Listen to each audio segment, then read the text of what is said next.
Alright, I want to show you guys how to make a drum roll. Drum rolls are cool and not necessarily always entirely easy to fake.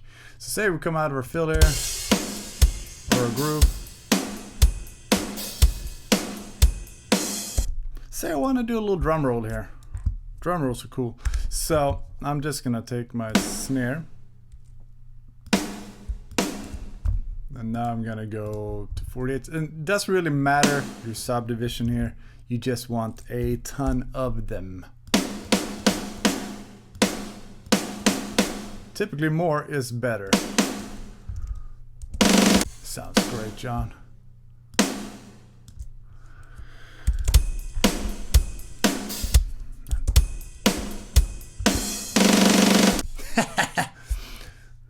Okay, so let's just fill out this bar. Okay, so here's what I'm gonna do. I'm gonna mark all these. If I press A, that will give me the automation tool. We have note velocity here. I'm gonna TP, gives me the pointer tool. So if we just start from down here and go up to kind of here, that should give us a nice kind of drum rolly kind of sound. For some reason this guy didn't want to play.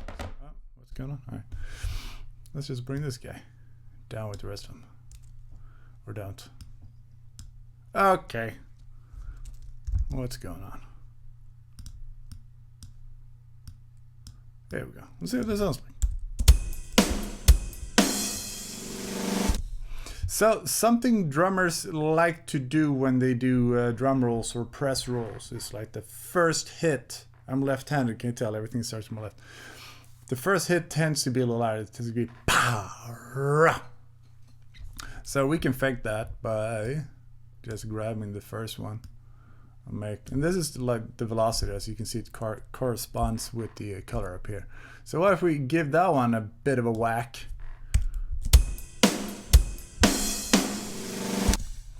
And then add this, just like a kind of rock thing. Something simple like that.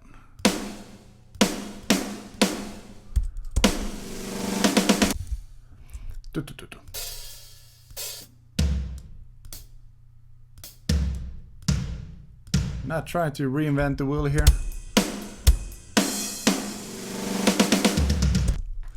And how good these will sound is incredibly dependent on the drum library you use. Superior Drummer used to have like pre-programmed drum rolls, but they don't anymore. I don't know why. But that made it much easier to fake these kinds of things, because this still sounds pretty artificial.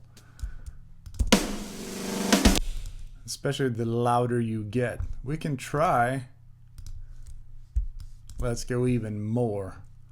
So I'm just gonna delete all these.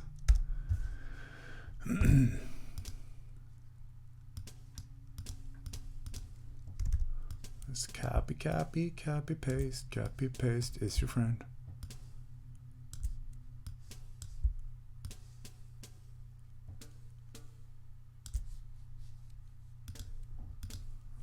What's going on?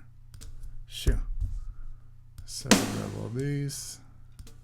Yoink, now we do the same thing. I'm gonna mark all these bad boys just so I know who I'm dealing with. From here up to maybe, you don't want to go too loud with these, because like once you approach that 127, you know, it just starts to sound like a machine gun. So that kind of sounds worse than the last one, but also think of this like as it's being tucked into the mix and got some reverb, some compression on, all that stuff. You might be able to get away with it. Maybe we should just try a different curve on our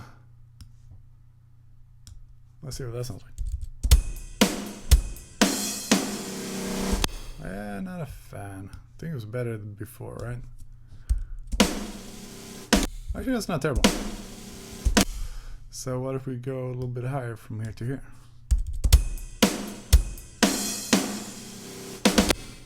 Yeah, maybe make that a little smoother.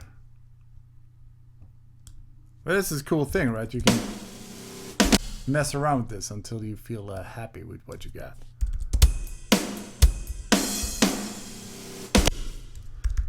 And then make all of it a little bit louder. Oops. Ah, okay. Okay.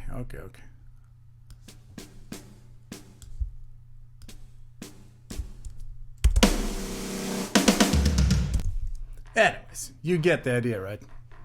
That is the way to drum roll, and this is how to do it too. Also, if you want to like add ghost notes, let's talk about that. Why don't we?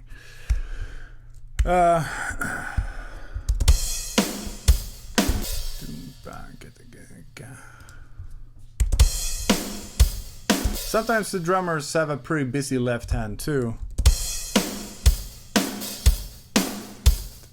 Especially like the funkier guys. So what I would do, I would just like put a bunch of, hey, can't you be long like your buddies? I would just put a bunch of really soft snares in there.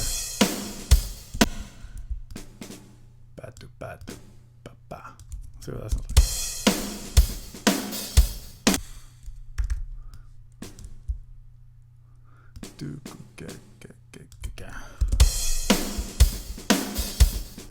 So maybe not there.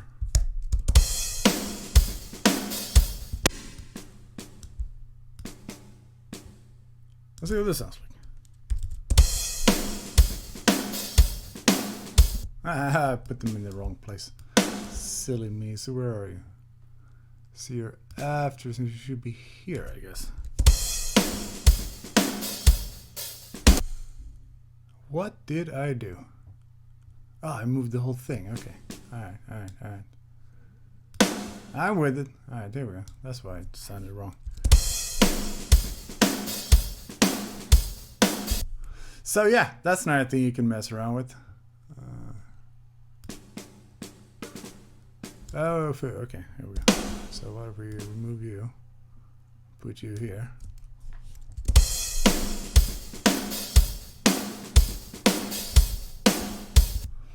So on and so forth. I guess we can put it. It should be here, right?